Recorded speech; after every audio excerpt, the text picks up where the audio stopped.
Good morning, students. In last lecture, studied about dihybrid inheritance. Means we studied about the Mendelian dihybrid inheritance, the experiment of the Mendel in which he studied about the inheritance of two characters simultaneously. That experiment is called as dihybrid inheritance. Means where you are doing study of inheritance of two characters simultaneously from first generation to second and then second to third. Now after this dihybrid inheritance, Mendel studied about the trihybrid inheritance. Trihybrid inheritance means एक ऐसा experiment जिसमें आप एक साथ तीन characters की study कर रहे हैं. जैसे फॉर एग्जाम्पल आप एक प्लांट ऐसा है जिसके सीड कैसे हैं राउंड, जिसके कलर क्या है येलो और हाइट क्या है टॉल. इसको क्रॉस करवा रहे हैं आप किसके साथ? रिंकल सीड के साथ. ग्रीन सीड है और प्लांट कैसा है? ड्वार्फ है. इसको जब आप क्रॉस करवाएंगे तो आपको पता है इन दो आर में से क्या आएगा? एक आर आएगा, यहां वाई आएगा, यहां कैपिटल टी आएगा, small R Y small T. और F1 जनरेशन में capital R small R, capital Y small Y, capital T small T. Similarly इसको आपने क्रॉस करवाया है या सेल्फ पॉलिनेशन करवा रहे हैं, तो जब आप इसका F2 रेशो देखेंगे, हमने आगे वैसे करना नहीं है, अगर आप चाहें तो कर सकते हैं इसको ऐसे. देखो बेटा, जैसे ये प्लांट है, इसके पास capital R small R, capital Y small Y, capital T small T. जैसे आप इसको सेल्फ पॉलिनेशन करवा रहे हो तो पोलन ग्रेन में क्या क्या जा सकता है? Capital R capital Y capital T, capital R small Y small T, small R capital Y capital T, then capital R capital Y small T. Like ऐसे जब आप इसके गैमेट्स देखेंगे तो 8 टाइप्स के गैमेट्स आएंगे आपके पास. जैसे तीनों स्मॉल हो जाएं, small R small Y small T. इधर से भी 8 आएंगे, इस साइड से भी 8 आएंगे, तो फिर 64 आ जाएंगे आपके पास F2 में. तो मैं आपको F2 का रेशो बता देता हूं फिनोटाइपिक. इसका रेशो आएगा बेटा 27 9 9 9. देन बेटा 3 3 3 एंड 1. आपने फिनोटाइपिक रेशो याद रखना है F2 का, मेंडल का. तो ये मेंडल की जेनेटिक्स थी जो मेंडल ने डिस्कवर की. मेंडल ने बेसिक प्रिंसिपल्स दिए, मेंडल ने 4 लॉज दिए. Law of paired factor, law of segregation, law of independent assortment, law of dominance. ये 4 लॉज मेंडल ने अपने एक्सपेरिमेंट से दिए जो उसने कंडक्ट किए थे 1856 टू 1865 तक. अब मेंडल ने 2 टेक्निक और भी दी थी बेटा, 2 टेस्ट और भी बताए थे उन्होंने. तो ये तो मेंडल ने जो दिए थे ये उस टाइम एक्सेप्ट नहीं किए गए थे, जैसा मैंने आपको बताया था. 1884 में मेंडल की डेथ हो गई थी.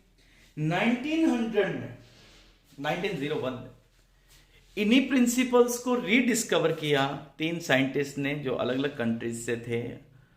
तो ह्यूगो डी वरीज थे उनमें, शिमार्क थे उसमें. तो उन्होंने डिस्कवर जब किया तो उसके बाद अवार्ड दिया गया मेंडल को एज फादर ऑफ जेनेटिक्स. तो मेंडल ने 2 क्रॉस और बताए थे, test of back cross. Back cross क्या होगा? देखो बेटा, नाम से ही पता लग रहा है बैक क्रॉस, वापिस जाके क्रॉस करवाएं. जैसे फॉर एग्जाम्पल आपके पास ये 2 प्लांट है, टॉल और ड्वार्फ. आपके पास F1 जनरेशन आई है, capital T small T, all tall. If you cross this F1 offsprings, F1 generation plants या offspring of this pure parents back with the parent, इधर this parent और this parent, this is called as back cross. Back cross का मतलब आप F1 को वापिस parents के साथ क्रॉस करवाएंगे, तो इसको कहेंगे हम back cross. Back cross in which F1 individuals are crossed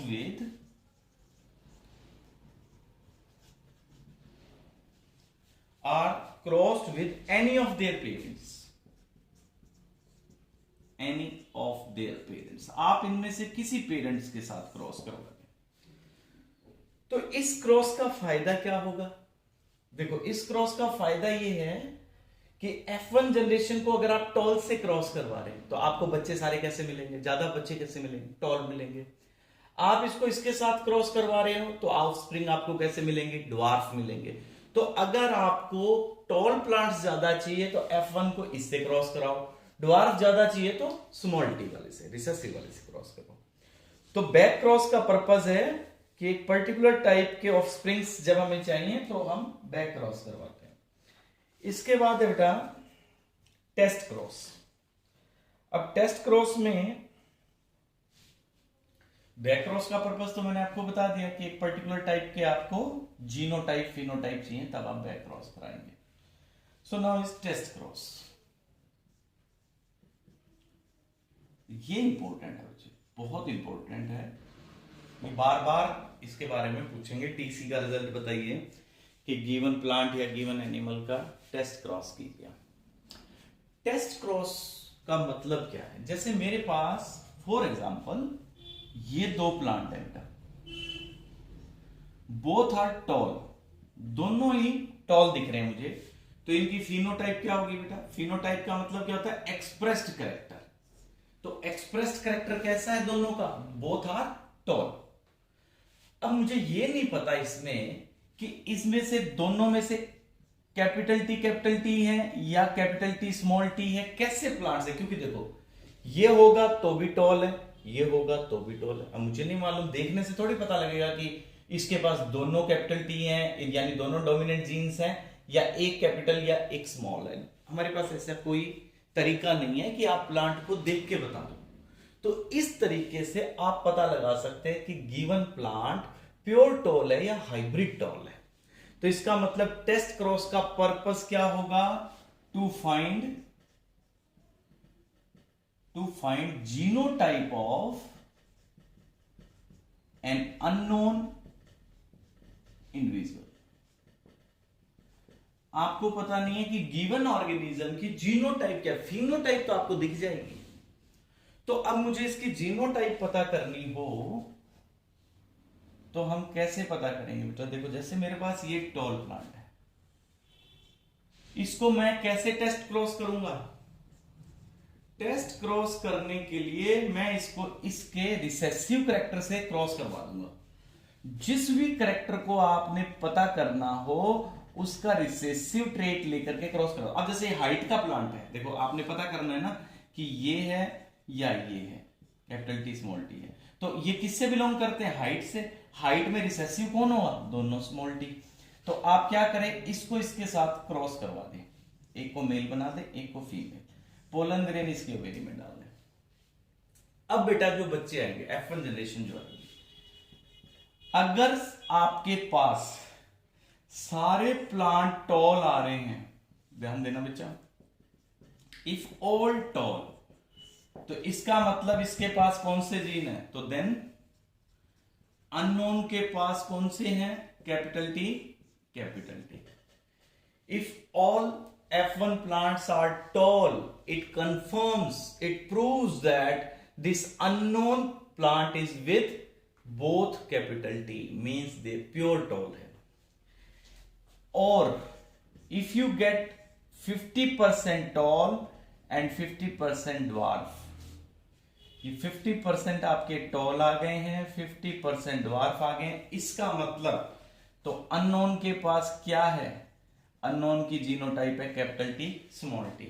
देखो बच्चे, मैं यहां करके दिखा रहा हूं। अगर इसके पास दोनों कैपिटल टी हैं तो जब आप क्रॉस करेंगे तो F1 जनरेशन कैसी आएगी? कैपिटल टी स्मॉल टी, सारे टॉल आ जाएंगे। इसके पास अगर एक कैपिटल टी स्मॉल टी है और आप इसको क्रॉस करा रहे हैं तो देखो बच्चे ऐसे आएगा, आधे टॉल आएंगे, आधे ड्वार्फ आएंगे। तो कंफर्म हो गया ना? तो ये हो गया, एक सिंगल कैरेक्टर को पता करना है। अगर आपको इसी तरह दो कैरेक्टर को पता करना हो तो भी टेस्ट क्रॉस कर सकते हो आप।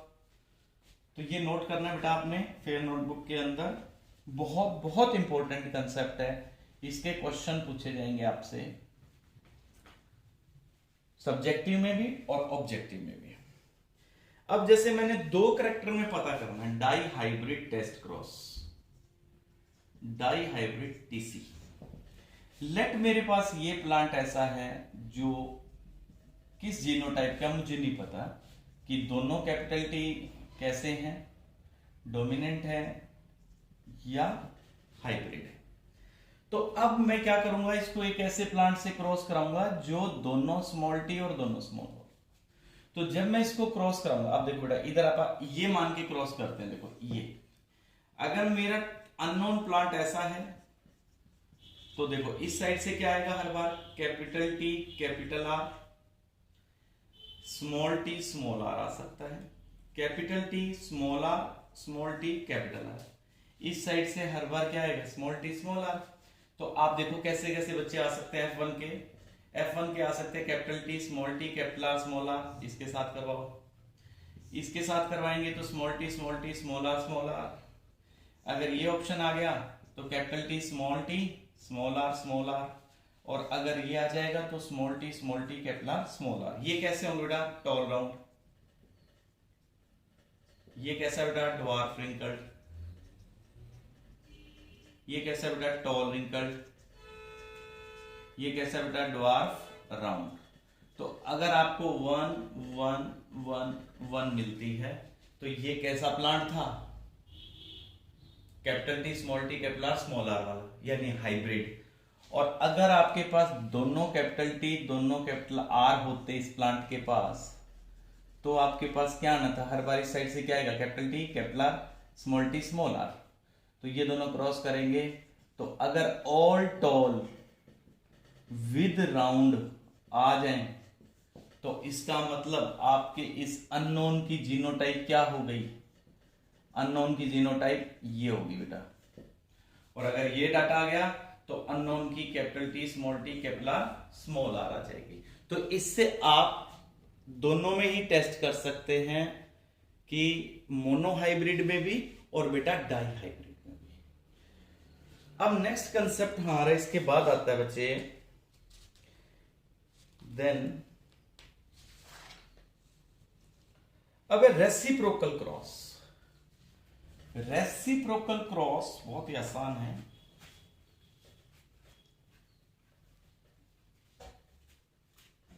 हाँ जी, रेसिप्रोकल क्रॉस का मतलब ये मेंडल वाला जो एक्सपेरिमेंट अपन ने शुरू में किया, कौन सा किया था हमने शुरू में, मोनोहाइब्रिड का।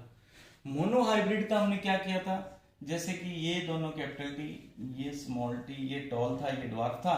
हमने क्या किया, इसको मेल बना दिया और इसको क्या बनाया था बेटा, आपको याद हो तो फीमेल। यहां से पोलन ग्रेन अगर आप ओवेरी में डालते हैं, फिर क्या आता है, F1 आता है। इस पोलिनेशन को कौन सा कहा था हमने, F1। तो अब क्वेश्चन अराइज होता है कि अगर हम इसको उलट कर दें, जैसे इसको मेल बना दें और इसको फीमेल बना दें, मींस इसकी ओवेरी हटा दें और इसके स्टेमन हटा दें, ऐसा करें तो क्या रिजल्ट में कोई इफेक्ट आएगा, नो। मेंडल ने लिखा है रिजल्ट फिर भी वही आएगा। तो मेंडल के अकॉर्डिंग कोई भी जीन, कोई भी फैक्टर जो पहले मेल से आ रहा है वो फीमेल से आए तो नो इफेक्ट, नो चेंज। और आप चाहे इसको उलट कर दीजिए, जो मेल से आ रहे थे वो फीमेल से आए, जो फीमेल से आ रहे थे वो मेल से आए, तो भी F1 F2 रेशियो आपकी वही आएगी। So this is called as reciprocal cross when you change the sex of the parents. Means genetics वही रहे और sex change हो जाए, यानी मेल को आप फीमेल और फीमेल को मेल ट्रीट करें, तो what would be the effect on the F1 and F2 ratio, genotype और phenotype? No change would be there बेटा। Now after this ये मेंडल का काम यहां तक पूरा हो गया। अब है बेटा post Mendelian genetics. Post Mendelian genetics says कि जो मेंडल के बाद की जेनेटिक्स है, मेंडल ने जो डाटा हमें दिया, मेंडल ने जो रिसर्च करके दी, क्या वो सारी आज भी सही है? देखो मेंडल ने 4 लॉज दिए थे। मेंडल ने हमें दिया law of paired factors, Mendel ने हमें दिया लॉ ऑफ सेग्रीगेशन, फिर मेंडल ने हमें बताया लॉ ऑफ डोमिनेंस, फिर मेंडल ने बताया लॉ ऑफ इंडिपेंडेंट असॉर्टमेंट। ये 4 लॉज मेंडल ने दिए। क्या ये आज बिल्कुल सही है? देखो बेसिक्स तो ये बिल्कुल सही है। मेंडल ने जब पी प्लांट पे एक्सपेरिमेंट करके दिया, बिल्कुल सही है, it's correct. Even on pea plant today they are correct. मतलब ये लॉज जो हैं ये आज पी प्लांट पे आप एक्सपेरिमेंट करते हैं तो ट्रू है, रिजल्ट सही आता है। बट इन जेनेटिक्स जो हमने आगे आगे डिस्कवरी की है, रिसर्च की है, उनमें पता लगा है कि कुछ करेक्टर्स इस लॉ को फॉलो नहीं कर रहे, कुछ करेक्टर्स इस लॉ को फॉलो नहीं करते, कुछ करेक्टर्स इसको फॉलो, मतलब हमें एक्सेप्शंस मिली हैं, हमें इनसे हट करके भी चीजें मिली हैं। मैंने इसको क्यों नहीं कहा? क्योंकि आज तक हमें इस लॉ की कोई भी एक्सेप्शंस नहीं मिली हैं। याद रखिएगा, मेंडल का ये लॉ आज भी हर प्लांट पे, हर एनिमल पे ट्रू है। इसलिए हम इस लॉ को क्या कहते हैं? Universal law of Mendel.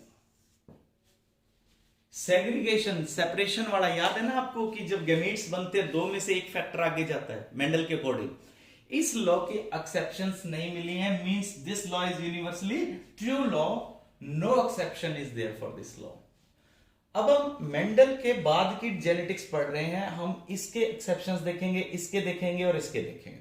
इन तीनों लॉज में क्या क्या एक्सेप्शंस हमें मिले हैं वो हमने देखने बेटा। तो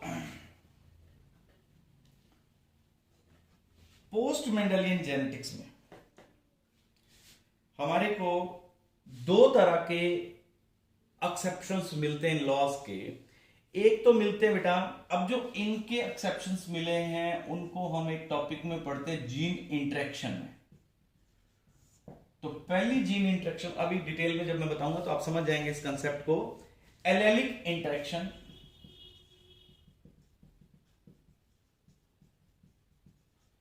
और सेकंड मिला हमें बेटा नॉन एलेलिक इंटरेक्शन।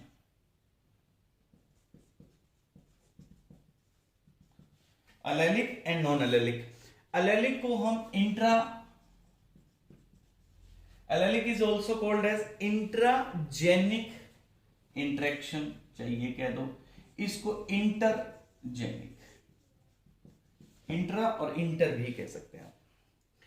मेंडल की डिस्कवरीज के बाद, अच्छा एलिल वर्ड का मतलब देखो, मेंडल के अकॉर्डिंग जैसे मेंडल ने कहा कि एक प्लांट के पास या तो ये मिलेगा या ये मिलेगा, हाइट के लिए ये मिलेगा। इनको मेंडल ने क्या कहा था? पेयर ऑफ फैक्टर्स, एक फैक्टर के पेयर, एक कैरेक्टर के लिए जो फैक्टर्स है उनका पेयर है। हम आजकल इनको क्या कहते हैं? Pair of genes, pair of genes. एक नया नाम भी हम इनको कहते हैं, इस पेयर को आप एलिल्स भी कह सकते हो। ये भी क्या है? एलिल्स। एक कैरेक्टर के लिए 2 जीन्स जो हैं उनको हम एलिल्स भी कह सकते हैं। सिंगल को क्या कहोगे आप? जैसे इस एक कैपिटल टी को क्या कहोगे? एलिल। और पेयर में आ जाए तो क्या टर्म यूज करोगे? एलिल्स। एलिल्स मतलब pair of genes. Now exception of this Mendelian principle, अब हम पहला पढ़ने जा रहे हैं बेटा। तो हमने पहले कौन सा कंसेप्ट पढ़ना है? एलेलिक इंटरेक्शन, यानी इंट्रा एलेलिक इंटरेक्शन। हमें मेंडल के लॉज की कई एक्सेप्शंस मिली हैं, उनमें पहली है बेटा इनकंप्लीट डोमिनेंस। एलेलिक इंटरेक्शन का मतलब होता है बेटा एलिल ऑफ सेम जीन्स के बीच में, एलिल्स ऑफ सेम जीन। तो एलेलिक इंटरेक्शन का मतलब which takes place between allele of same gene which are present on same location, which are present on same locus. So first is incomplete dominance. देखो बेटा, आप समझ जाएंगे जब ये एग्जांपल पढ़ेंगे। इनकम्प्लीट डोमिनेंस, मेंडल ने एक बात ये कही थी कि अगर आपके पास प्योर पेरेंट्स हैं और आप इनको क्रॉस कराते हैं तो F1 में क्या आता है, capital T small T. Plant कैसा आता है, टॉल। और यहां पे इस लॉ को क्या कहा था, लॉ ऑफ डोमिनेंस। मतलब एक टी काम कर रहा है, एक नहीं कर रहा। डोमिनेंट जो काम करता है उसको क्या कहते हैं, डोमिनेंट, और जो नहीं करता उसको क्या कहते हैं बेटा, रिसेसिव। अब हमने जब कुछ प्लांट्स में देखा, कौन से प्लांट में देखा, एक तो देखा हमने बेटा मिराबिलिस जलापा, एक हमने देखा एंटीरिनम मेजस।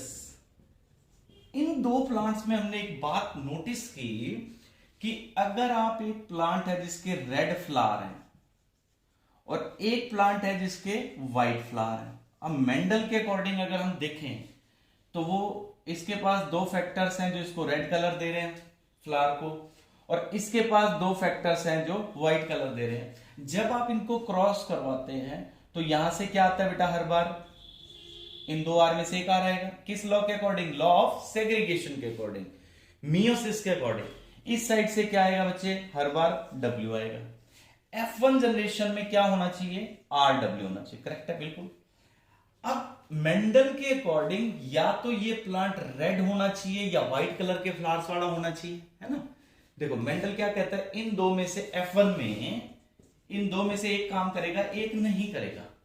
यहां एक बात हमें ये नोटिस हुई कि दोनों ही काम कर रहे हैं, मिक्स कर रहे हैं।